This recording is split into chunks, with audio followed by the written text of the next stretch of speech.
I was 5 years old. I grew up in Vermont. My dad started me. I could ski in my backyard. Well, I just fell in love with skiing. I grew up in Vermont, and when I started skiing, I just loved it. It's like a little tiny kid, 2 or 3 years old, getting on a tricycle the first time, and now you find that your parents can't keep up with you. When you get on skis, it's the same thing. And now you've got so much freedom. It's the reason it appeals to kids so much, I think, is the freedom. And I'm a kid, fortunately, for the rest of my life. Well, the thing that changed my life the most was winning a silver medal in the Olympics. But the thing that was most satisfying to me was winning the World Championships. Because in the Olympics, a silver medal meant I was the second best in the world, which isn't too bad. But I wanted to be the best. And so it took me 6 more years to make up 0.14 of a second and win the gold medal. But that was the most satisfying. Well, I think it was probably when my kids were born, because for any parents, being lucky enough to have 3 kids, boy, that was just great. I think my dad, because my dad started me skiing.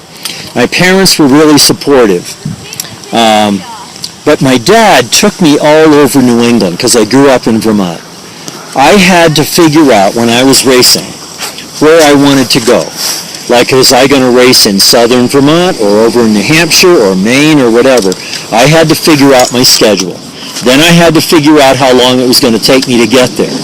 How long to drive from Stowe, Vermont over to Sugarloaf, Maine. But then once I figured that stuff out, then my parents were really supportive, and my dad would drive me, and I was really lucky that way. Well, when I grew up in Stowe, for me, skiing was partly to see how good I could get, and partly because I wanted to see the world. And so I heard about the world. I heard about Switzerland and Austria and Chile and Australia. And so for me, ski racing allowed me to see the world. And one of the best adventures I ever had, I came back from Australia one year, and I spent 3 weeks coming home through the South Pacific. And I stopped in Fiji for a week, and Tahiti for a week, and Bora Bora for a week. And one of the best things about being an American skier and skiing in Australia and New Zealand is that you do your après skiing in the South Pacific. And so in Bora Bora, that was one of the best adventures I ever had. Hopefully they won't remember just one thing. And hopefully they'll remember that I was in ski racing at a time when we had the most drastic changes in our sport. In the 1960s, we went from wooden skis to fiberglass skis. We went from leather boots to plastic boots. We went from the release factor in the bindings being when the screws pulled out of the ski to having release bindings. We went from rope tows to chairlifts. We saw ski racing on television. We went from Americans not knowing much of anything about ski racing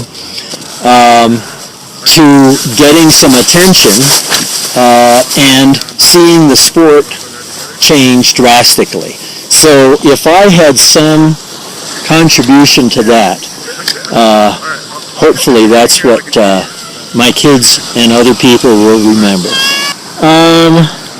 Of course I got lots of regrets, but I wouldn't change anything, because when I broke my leg in the World Championships in Chile one year, and I couldn't ski for a year, I kind of regretted the fact that I broke my leg. But what I learned was analysis of technique, being careful when the danger factor is so high.